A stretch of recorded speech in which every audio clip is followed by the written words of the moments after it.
The construction of the Chetumal Street Bridge, connecting the Philip Goldson and George Price highways, epitomizes the proverb, progress brings problems. The platform is not officially open to vehicular traffic, but it is already in use by hundreds of motorists who traverse the span daily since its completion in mid-December. Well, the bridge has been unofficially opened. It's certainly let traffic through, but there's a lot of construction happening on Chetumal Street side and the Lake Independence Boulevard side. So we're just keeping it quiet like that.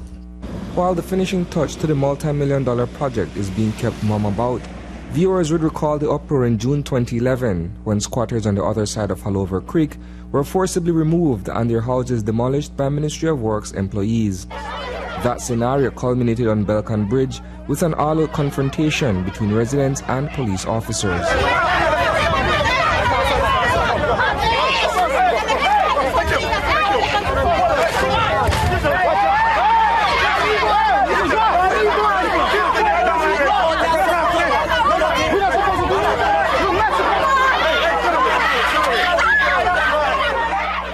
That I needed to be 300 yards further to build my structure. My structure was already built, not entirely to live in, but it started out where it's costing me at least $5,000, you know, where it's at.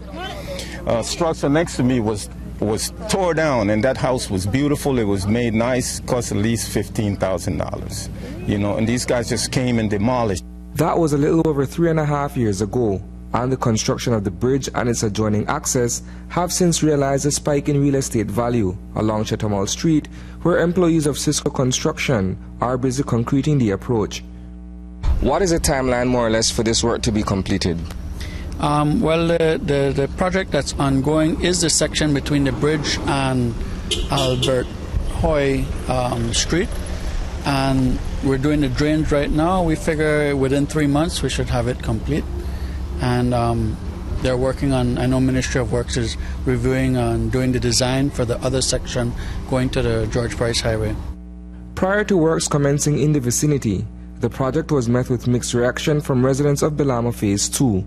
While some in the predominantly upper middle class community were fearful that the bridge would allow criminal elements from one side of the city onto the other neighborhood, others were glad that their commute would be considerably reduced.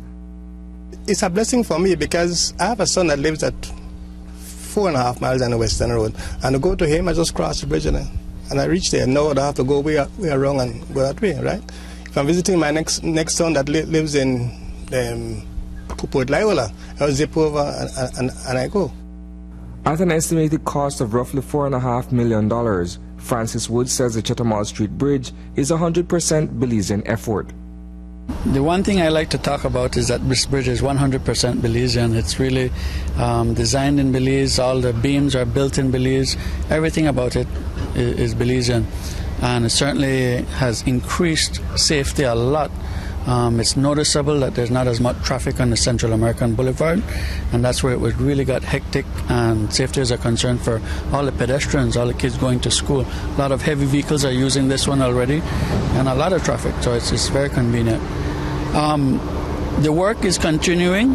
There's little pauses in transition between jobs, but a lot of the folks that worked on this bridge are already working on culverts and other projects that we have ongoing. Reporting for News 5, I am Isanika.